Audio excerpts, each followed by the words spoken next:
Superhub, fasilitas mewah negara yang bakal merubah Sulut.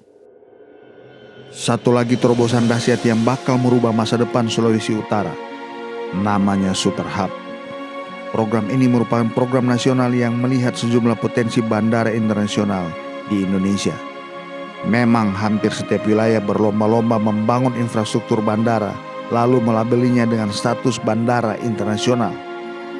Tapi Presiden Jokowi ternyata mampu melihat dengan jelas hanya beberapa bandara saja yang layak dengan alasan tertentu dan kekhasan yang tidak dimiliki oleh sejumlah bandara lainnya. Dan salah satu dari puluhan bandara itu adalah Bandara Samratulangi, Manado, Sulawesi Utara. Selama puluhan tahun Sulut bisa dibilang diisolasi oleh kebijakan penerbangan nasional yang tidak melihat potensinya yang sangat besar. Bayangkan Sulut yang hanya sejengkal saja berbatas dengan negara Filipina harus melakukan rute panjang Manado, Jakarta, Manila hingga hari ini. Bahkan untuk ke wilayah timur dengan tujuan dari dan ke Papua, Manado harus melalui Makassar. Semua ini terjadi karena memang kebijakan nasional terhadap transportasi baik darat, laut, dan udara cenderung merugikan daerah. Karena itu Sulawesi Utara di masa pemerintahan Oli Dondo Kambe dan Stephen meyakinkan pemerintah pusat bahwa Sulut memiliki potensi untuk berkembang lebih maju lagi. Berbagai inovasi dan terobosan harus dilakukan. Hal ini terlihat dengan dibukanya penerbangan langsung dengan charter flight wisatawan Tiongkok ke Manado yang langsung membuat mata Presiden Jokowi terbelalak. Pariwisata Sulut naik hingga 1000%. Kunjungan wisatawan mancanegara Sulut yang awalnya hanya kurang lebih 20.000 per tahun naik hingga mencapai 200.000 wisman per tahun. Sayangnya pandemi menghadang dan membuat program ini terhenti. Namun Oli Stephen tak patah arang. Oli Stephen bersama nelayan industri pengolahan eksportir menggagas direct call ekspor ke Narita, Jepang. Dan ini justru dilakukan di tengah pandemi. Di luar dugaan, gebrakan ini berbuah manis. Sulut berhasil melakukan ekspor yang mencapai 400 ton sejak diluncurkan perdana November 2020 lalu. Sukses direct call Narita kini sedang dijajaki untuk dibuka ke China dan Singapura. Semua ini tentu tidak lepas dari potensi Sulawesi Utara yang memang jauh sejak lama diprediksi oleh tokoh visioner Samratulangi.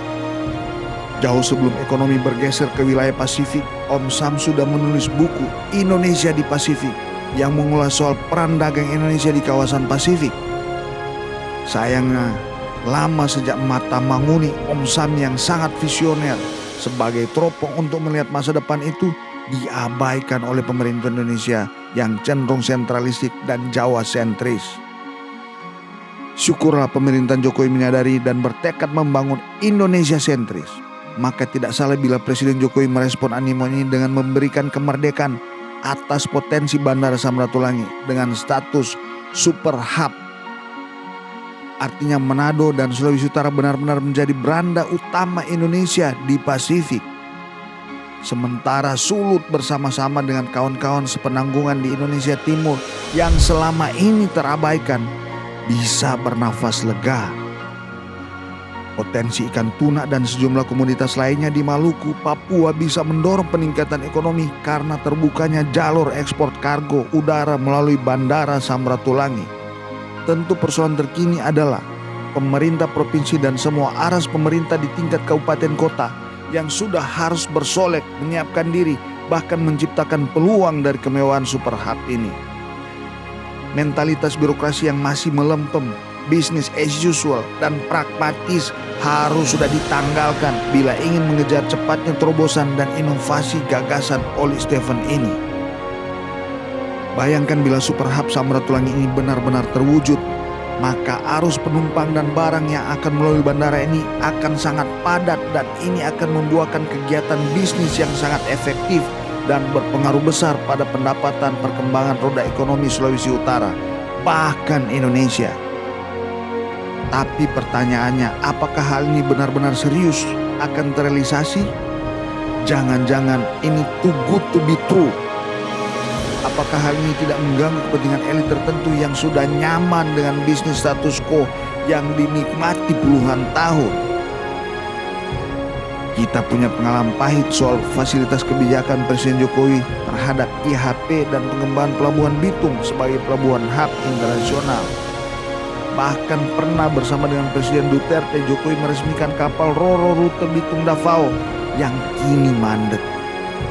Jawabannya simpel. Elit mafia pelabuhan ekspor impor yang selama ini menikmati manisnya kue pendapatan dari Tanjung Priuk, Tanjung Perak, bahkan Newport Makassar tidak rela bagi-bagi porsi ke Bitung yang kalau ini jalan pasti akan berpindah secara masif karena Bitung sebetulnya yang paling ideal.